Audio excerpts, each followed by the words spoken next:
What is going on, guys? It is Wrestlelamia here, back with some more news. Join us now as we look at the wildest news stories and rumors you need to know, including Miro destroying Dave Meltzer, saying he's going to hell. Jim Ross draws criticism, AJ Styles wants to be Triple H's final opponent for his last match, Paige ain't quitting, and much more. Be sure to subscribe and hit that notification bell for daily wrestling videos and follow us on Instagram and Facebook for exclusive lists. Now let's hit the intro and get straight into the first story.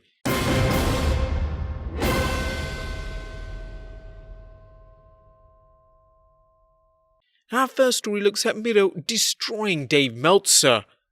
Dave Meltzer isn't popular with some wrestlers, and Miro, aka former WWE superstar Rusev, wasn't holding back when he discussed Meltzer on his Twitch channel. Miro said he's tired of Meltzer's bullshit lies and that he thinks Meltzer is going to hell when he dies due to Dave's lies. Now, you may recall our recent news story where Meltzer accused Rusev's wife Lana of being the straw that broke the camel's back when it came to the WWE's decision to ban wrestlers from using third-party platforms like Cameo. Meltzer implied that Lana doing a commercial on her Instagram account was the last straw, but Lana fired back tweeting, "I am not the straw that broke the camel's back. You know who you are, and that is false. But thank you for writing about me, all of you. I am your scapegoat." She's written a scapegoat, but pretty sure she meant scapegoat. However, Miro was livid on his Twitch stream, and what came later was a profanity-fueled opinion of Dave Meltzer. Okay, what do you mean if CJ is okay? What's wrong with CJ? Oh, the f***er.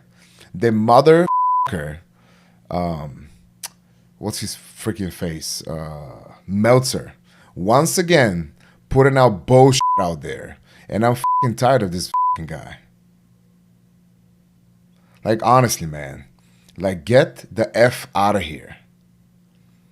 Like, who the F are you to speak things like that? Because, first of all, those are not true. Those are all freaking bullshit lies. This man, one day he's going to burn in hell. Like, it's 100%.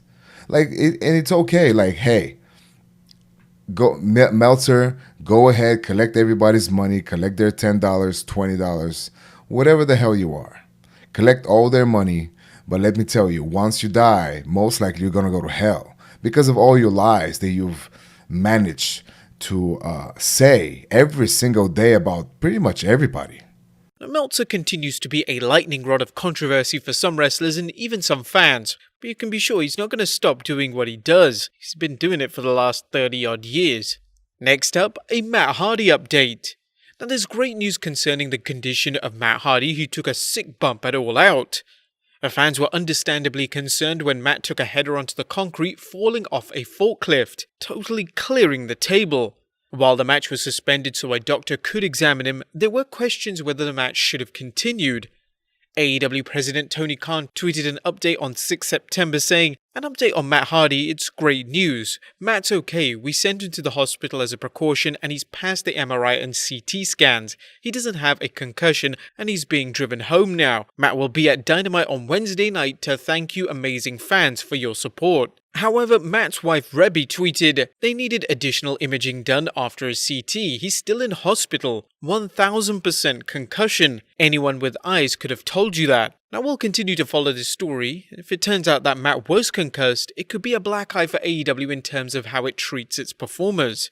Next up, Jim Ross was criticized for a call at All Out. The WWE Hall of Famer Jim Ross is being criticized by some fans for a comment he made during the Natural Nightmares vs Dark Order match at All Out. During the bout, Dark Order wrestler Anna Lee appeared to have an attire malfunction, leading to Ross saying, "Did Anna Jay have a wardrobe malfunction, or is that wishful thinking in my book?" Now, the story made the news in mainstream news outlet The Daily News, which framed the story as Ross being sexist. Some fans felt Ross's comments were sexist, and one fan even tweeted that it's time for the 68-year-old Ross to retire. But good old JR took to social media stating, "Didn't mean to offend anyone on the wardrobe malfunction line. Weak attempt at humour. Now lighten up." What did you guys think of the comment? Let us know in the comments down below. Next up, a massive update on Brock Lesnar's return. It looks like the reports of Brock Lesnar's WWE departure have been greatly exaggerated, at least if you believe Dave Meltzer.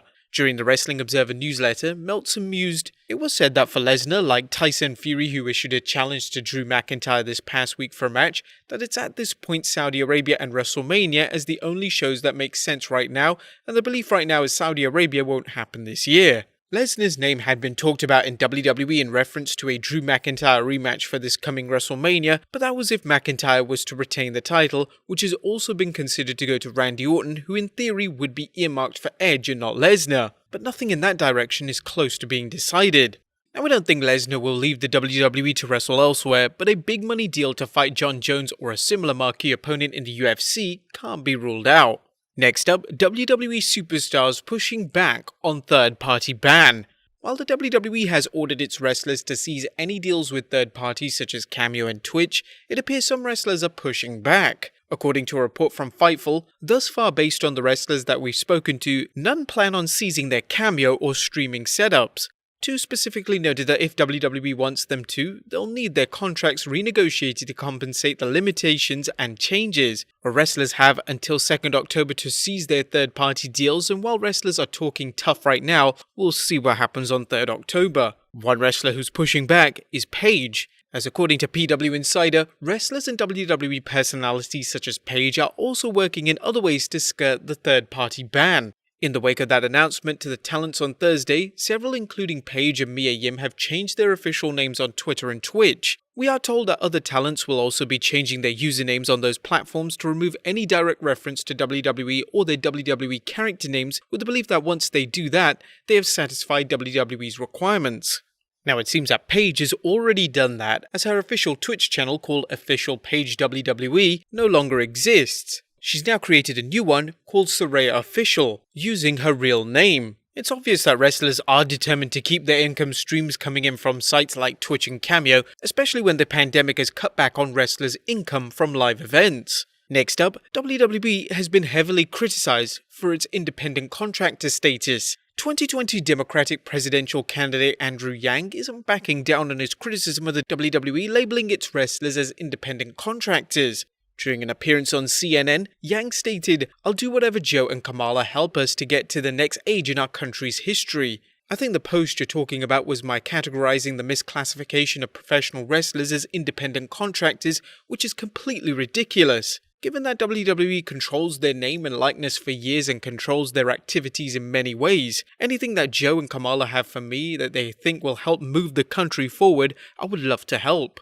A change in wrestler status from independent contractors to employees wouldn't be as difficult as Vince McMahon and the WWE would like it to be, but it would be a huge shift in the wrestling industry. Next up, Vince McMahon wasn't a fan of AOP. Fans are still wondering why the AOP was recently released. Was the tough tag team's tendency to get injured a factor, or was it something else? During an episode of the Wrestling Observer Radio, Dave Meltzer observed, "When Paul Heyman was there, Paul Heyman wanted to make them his Road Warriors, and Levesque did too, because he even brought in Ellering for them, and they were total Road Warrior rip-offs. It's interesting that those two wanted to make them into Road Warriors, and then Vince just decided whatever." Apparently Rezar was cleared to return to the ring, but according to Meltzer, the only thing that I had heard, because he had just gotten cleared and the idea was that he was not going to be back with Seth Rollins, which was their original role, but they didn't know where they would be. Thus, it appears that AOP were another Paul Heyman and Triple H project that Vince didn't seem to agree on. Add in the team's past 2 injuries that sidelined them for months, and McMahon had enough, future endeavoring the team. Next up is AEW Silencing Journalists. Is All Elite Wrestling denying journalists access to AEW if they ask tough questions? That's what some people who cover wrestling are claiming.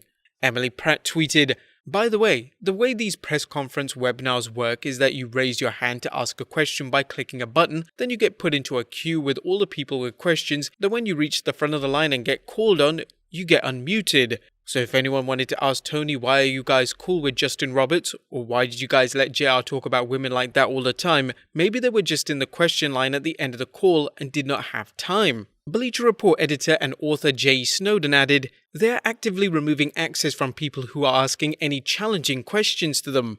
If true, this is a bad look for the age of transparency, and it will make AEW look like just another wrestling promotion that likes to hide things from its fans and the general public." And finally, AJ Styles wants Triple H to be his final opponent.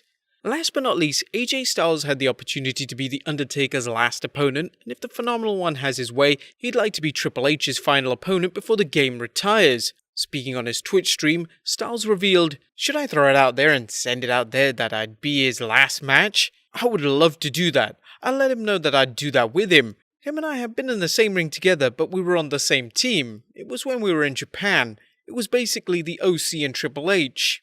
That was fun. There are a surprising number of WWE superstars that Styles hasn't wrestled during his career, and a Styles Triple H match would be one for the ages. Would you guys like to see this match? Let us know in the comments down below, subscribe if you haven't already, follow us on Instagram and Facebook for exclusive lists, and I'll see you next time with some more wrestling content.